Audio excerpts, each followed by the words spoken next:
Salam sejahtera bagi kita semuanya. Shalom. Assalamualaikum warahmatullahi wabarakatuh.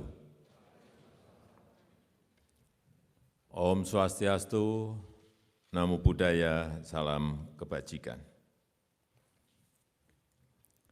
Yang saya hormati para Menteri Kabinet Indonesia Maju,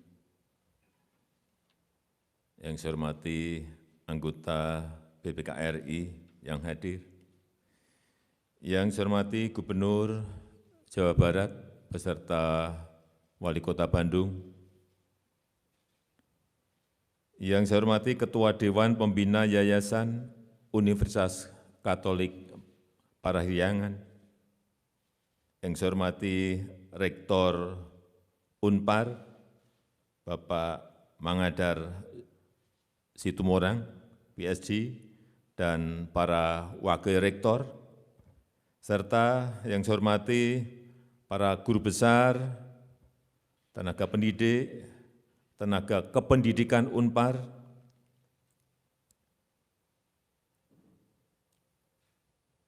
para mahasiswa, ketua alumni dan para alumni, serta mitra Unpar, Bapak Ibu, hadirin undangan yang berbahagia. Pertama-tama saya mengucapkan selamat Disnatalis yang ke-67 kepada seluruh sivitas akademika Universitas Katolik Parahyangan. Pemerintah juga menyampaikan terima kasih yang sebesar-besarnya kepada Unpar yang telah memberikan kontribusi besar dalam sejarah bangsa berupa pemikiran-pemikiran, berupa sumber daya manusia SDM, dan karya-karya nyatanya bagi kemajuan Indonesia.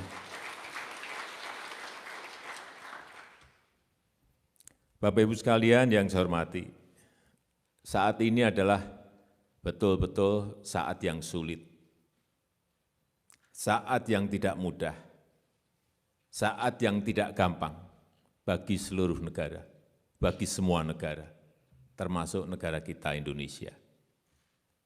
Sangat sulit.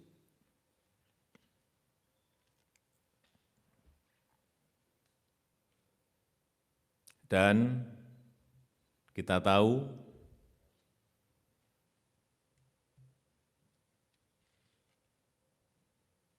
revolusi industri 4.0,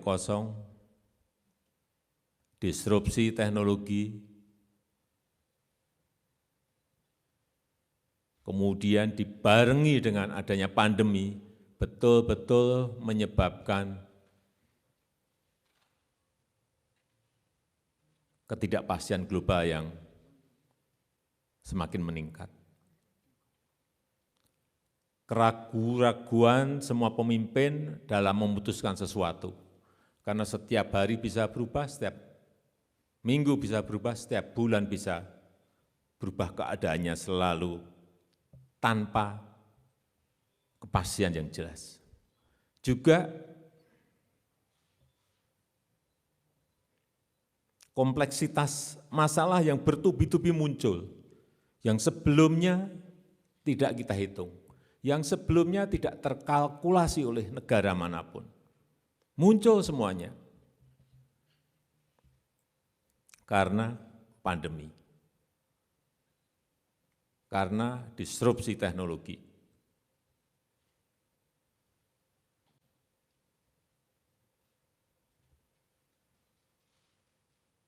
Kelangkaan energi yang tidak pernah kita hitung muncul di banyak negara.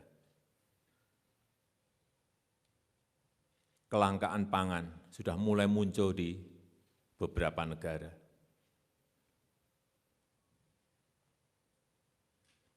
Kelangkaan kontainer yang juga tidak pernah terkalkulasi menyebabkan distribusi logistik semua negara terganggu.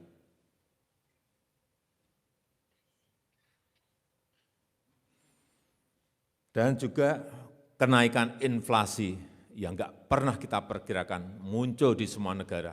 Semua negara takut yang namanya kenaikan inflasi. Juga kenaikan harga produsen. Karena semua bahan baku naik, ada kenaikan harga produsen. Yang nanti imbasnya akan menyebabkan juga kenaikan harga konsumen.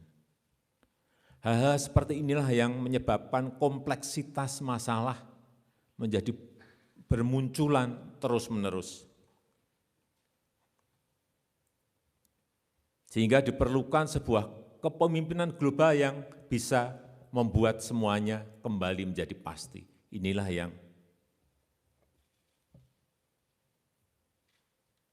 sangat tidak mudah. Dan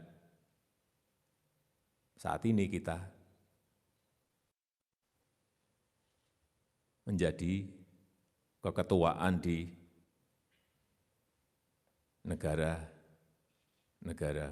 G20, negara dengan GDP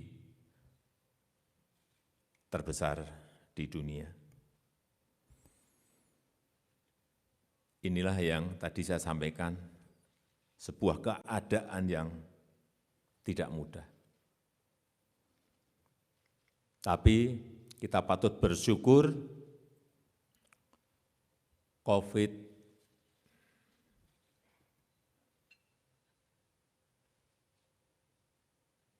yang muncul di bulan Mei, pertengahan Juli, yang menyebabkan kengerian di mana-mana saat itu. Lorong rumah sakit penuh, halaman rumah sakit penuh, utamanya di Jawa dan Bali. Kasus harian saat itu, saya ingat, 56.000 kasus harian, 56.000. Dan patut kita bersyukur hari ini, kemarin, berada di angka 855. Dari 56.000 kemarin di 855. Itu pun sudah naik, yang sebelumnya kita sudah berada di angka 100-200. Kenapa kita bisa menurunkan drastis dari 56.000 ke angka 100-an? Itu karena kita memiliki yang namanya gotong royong. Pancasila kita ada di situ. Negara besar tidak memiliki. Mereka tidak mempunyai bahwa rakyat di desa, rakyat di RT, rakyat kita di RW, mau memberikan rumahnya untuk isolasi, untuk karantina. Yang berpunya mau memberikan sembako kepada yang baru kesusahan karena pandemi. Dan itu saya lihat betul, implementasi dari Pancasila itu ada. Masih kuat sekali kegotong royongan kita. Itu yang tidak dimiliki oleh negara lain. Banyak yang kaget kenapa Indonesia bisa tahu-tahu turun dari 56.000 ke hanya angka-angka 100-an. Ya kuncinya di situ. Semuanya bergerak. Pemerintah pusat, pemerintah daerah, TNI, Polri, organisasi-organisasi rakyat, perangkat kita yang sampai ke bawah semuanya.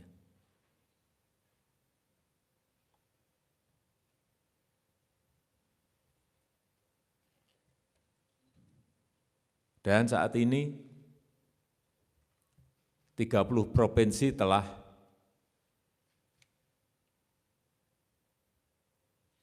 mencapai target di atas 70%. Vaksinasi sudah mencapai 297.500 juta, 297.500.000. Angka yang tidak kecil.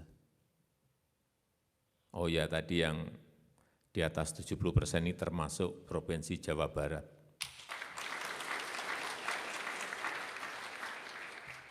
Karena tadi Pak Gubernur bisik-bisik ke saya, Pak, Jawa Barat sudah 83%. Ya.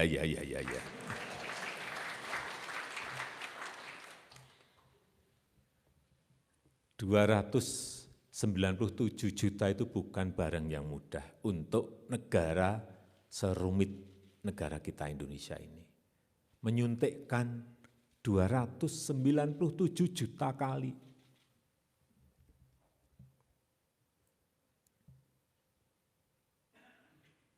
Ke 17.000 pulau,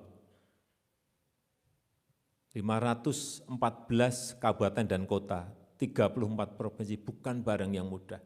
Ada yang harus naik perahu, ada yang harus naik sepeda motor untuk naik ke gunung. Bukan barang yang mudah.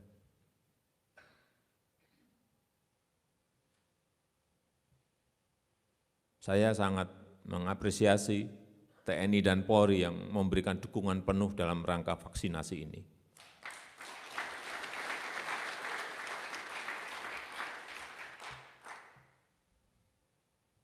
Dan kita ini vaksinasinya nomor 4 di dunia.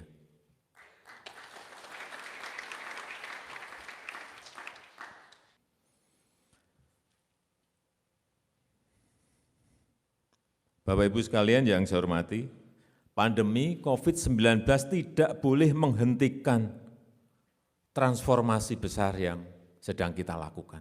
Tidak. Tetap harus berjalan terus transformasi besar yang sedang kita lakukan. Pertama, kita sedang mempercepat transformasi ekonomi menuju ke sebuah ekonomi yang memiliki nilai tambah yang tinggi.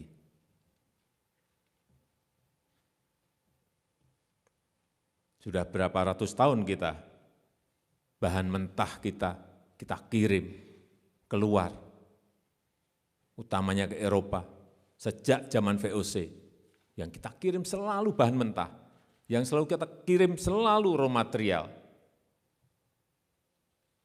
Oleh sebab itu, sejak 2020 saya sampaikan, nggak bisa kita terus-teruskan, stop.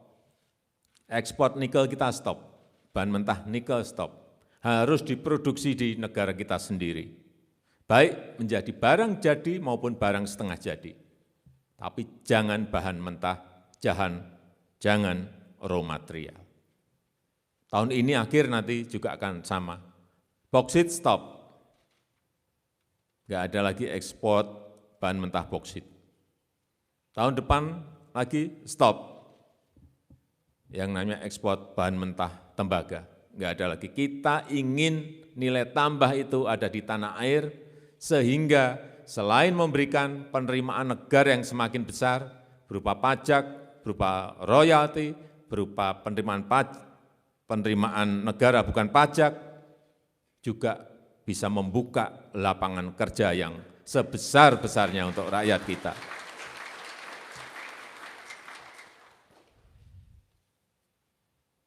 Saya berikan contoh nikel.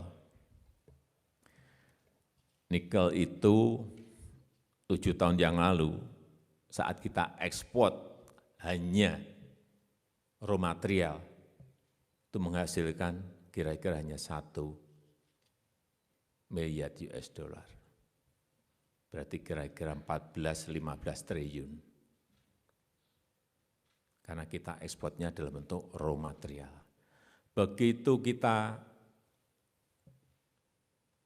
tidak bolehkan dan harus diproduksi di dalam negeri, saya cek akhir tahun kemarin, ekspor kita untuk besi baja, artinya besi baja ini dari nikel, menghasilkan 20,8 miliar US dollar, 300 triliun. Dari 15 triliun melompat menjadi 300 triliun. Dan membuka lapangan pekerjaan yang sangat banyak sekali. Padahal kita tidak hanya memiliki nikel, kita memiliki tembaga, kita memiliki boksit, kita memiliki timah, kita memiliki emas, semuanya ada. Jangan itu dikirim dalam bentuk raw material lagi, dalam bentuk bahan mentah lagi. Stop. Awal-awal memang kita disemprot oleh negara-negara lain. Enggak apa-apa kalau hanya disemprot. Tadiem dibawa ke WTO, enggak apa-apa kita dibawa ke WTO. Kita punya argumentasi juga bahwa kita ingin membuka lapangan pekerjaan yang sebesar-besarnya untuk rakyat kita.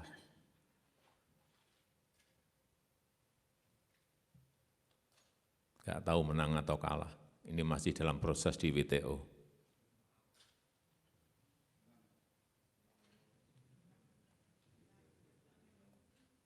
Ya, kita harapkan menang.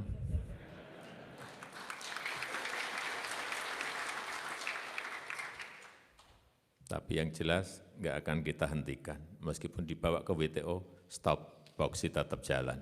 Stop tembaga nanti tetap jalan.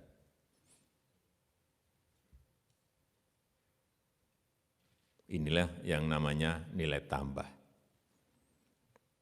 Dan kita harus memanfaatkan ilmu pengetahuan, memanfaatkan teknologi yang terbaru. Kalau kita belum punya, ya enggak apa-apa. Partneran dengan negara lain enggak apa-apa kok. Tapi industrinya ada di sini, pabriknya ada di sini. Karena lagi sekarang bukan eranya lagi menjual bahan mentah. Kita harus melakukan hilirisasi industri. Kita harus memaksimalkan nilai tambah kekayaan alam yang kita miliki.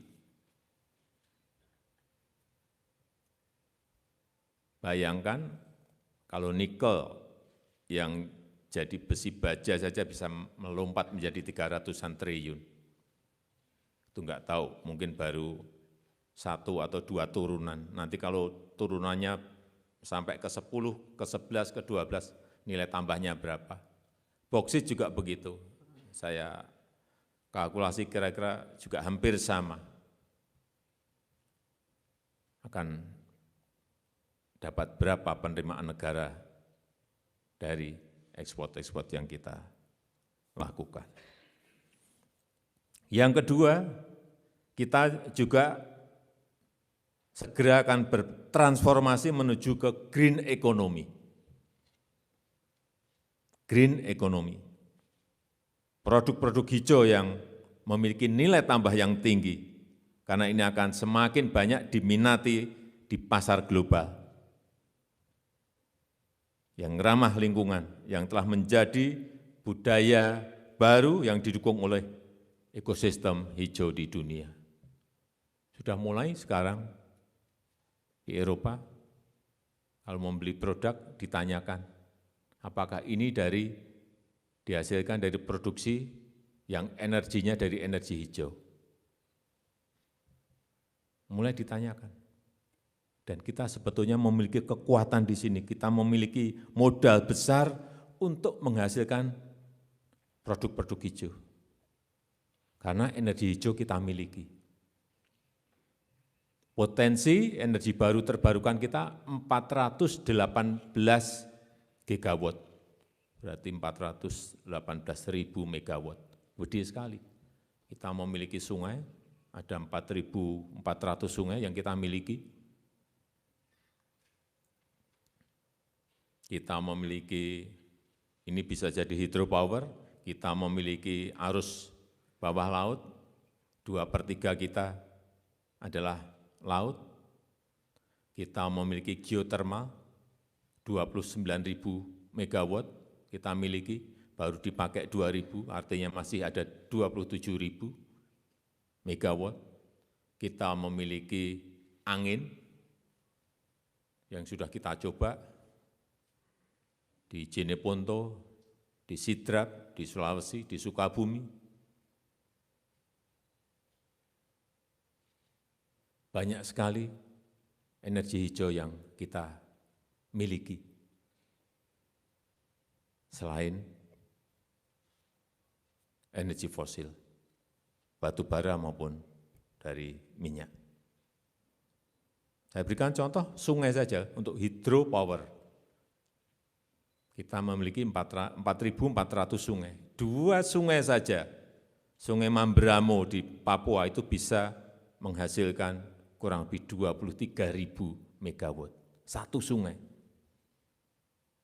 Sungai Kayan di Kalimantan Utara itu bisa menghasilkan kira-kira 11.000 megawatt. Hanya 2 sungai. Kita memiliki 4.400 sungai. Bisa kita bayangkan betapa modal besar kita untuk bisa menghasilkan produk hijau itu sangat gede sekali. Dan saat ini juga sedang dibangun kawasan industri hijau di Kalimantan Utara.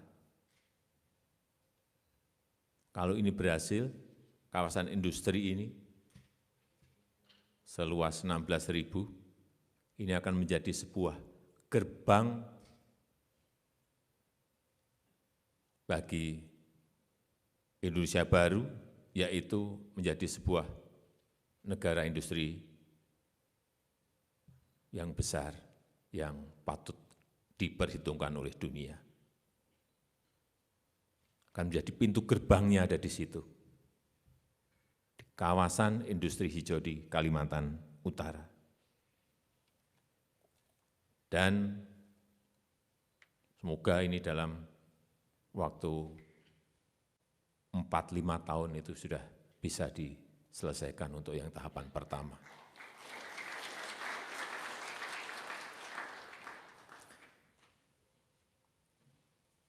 Yang ketiga yang berkaitan dengan memperkuat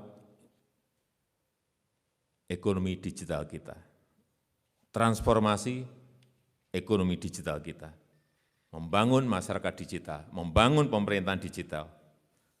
Kita juga memiliki potensi yang besar di sektor ekonomi digital ini.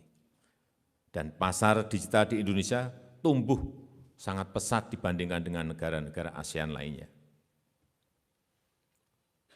Kita prediksi di 2025, pasar digital kita akan meningkat sampai di angka 146 miliar US dollar.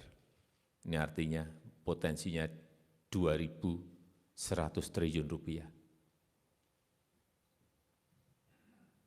Ini bagian yang mudah-mudah untuk ngerjain ini.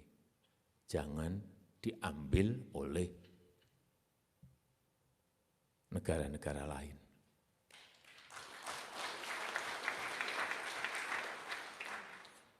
Dan Indonesia memberikan kontribusi signifikan bagi ekonomi digital di Asia Tenggara. Kita berkontribusi 40% ekonomi digital kita di Asia Tenggara. Kita memiliki 8 unicorn, ini terbanyak di Asia Tenggara. Ada Traveloka,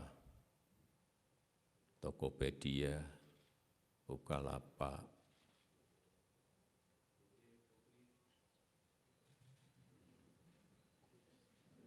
apalagi, dan 1 dekakon kita, yaitu Gojek.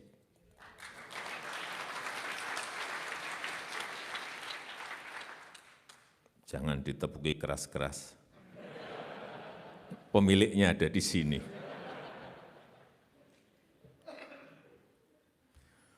Pemerintah terus membangun infrastruktur yang akan mendukung transformasi digital kita ini.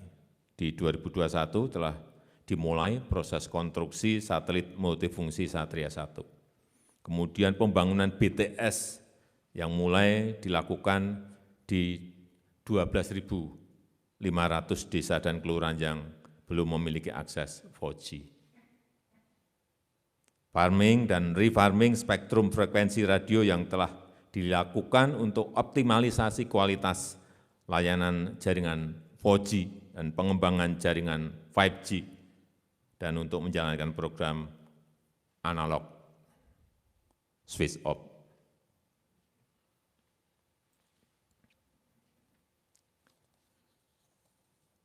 Tapi yang paling penting memang adalah sumber daya manusia. Ini yang menjadi tanggung jawab besar bagi Kementerian Dikbud untuk mempersiapkan ini dan kementerian-kementerian lain. Karena tanpa adanya SDM yang baik, saya ragu urusan ekonomi digital kita ini akan bisa melompat dan kuenya bisa kita ambil.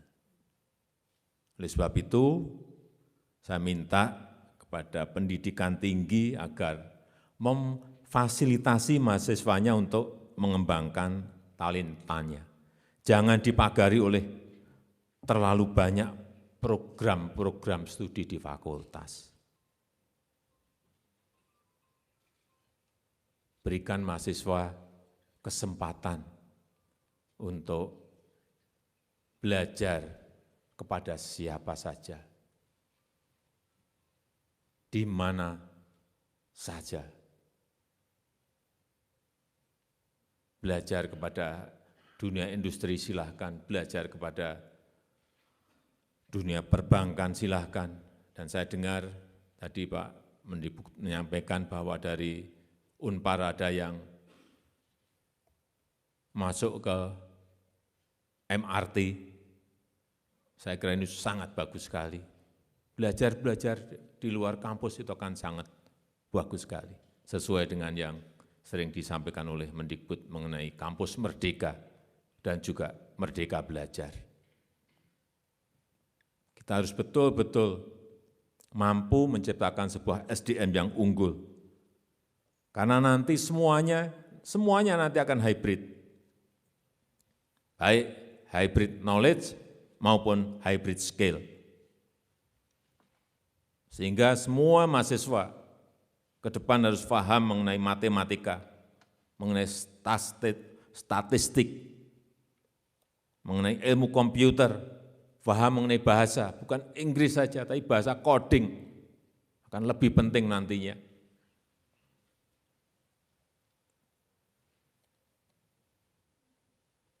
Oleh sebab itu mahasiswa harus disiapkan untuk selalu siap belajar. Karena perubahan akan muncul setiap hari, perubahan akan muncul setiap minggu, perubahan akan muncul setiap bulan, akan berubah terus dunia ini.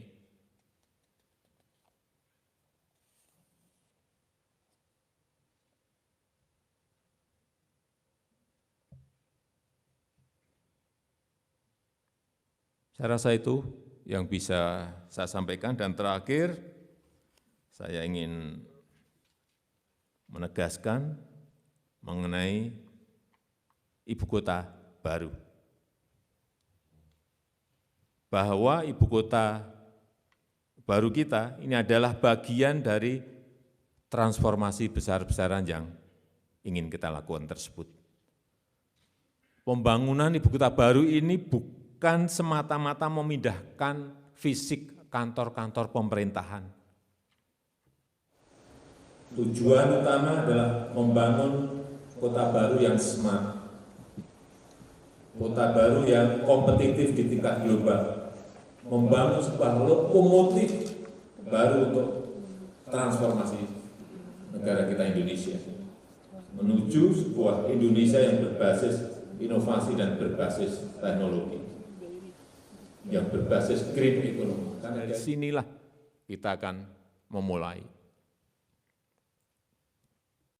Secara fisik, pembangunan ibu kota baru di Kalimantan Timur ini harus dijadikan momentum untuk membangun sebuah kota yang sehat, kota yang efisien, kota yang produktif, yang dirancang sejak awal, dan warganya kemana-mana dekat, warganya kemana-mana bisa naik sepeda, kemana-mana bisa jalan kaki, karena zero emission, yang menyediakan pelayanan keamanan dan kesehatan, serta pendidikan yang berkelas dunia.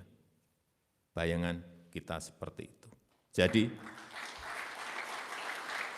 sekali lagi, ibu kota negara yang baru ini bukan sekedar kota yang berisi kantor-kantor pemerintahan.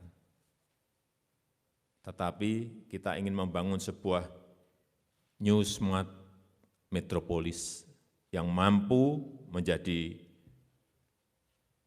magnet, menjadi global talent magnet, menjadi pusat inovasi. Dan saya mengharapkan kontribusi keluarga besar, Unpar, dan perguruan tinggi di seluruh Indonesia untuk memberikan kontribusi dalam transformasi Indonesia ini, memberikan kontribusi melalui SDM unggul, melalui inovasi, ilmu pengetahuan dan teknologi, melalui karya-karya nyata untuk kemajuan Indonesia. Sekali lagi, selamat Dies Natalis ke-67, Universitas Katolik Parahyangan, teruslah berinovasi untuk kemajuan negeri. Dirgahayu the Great Unpar.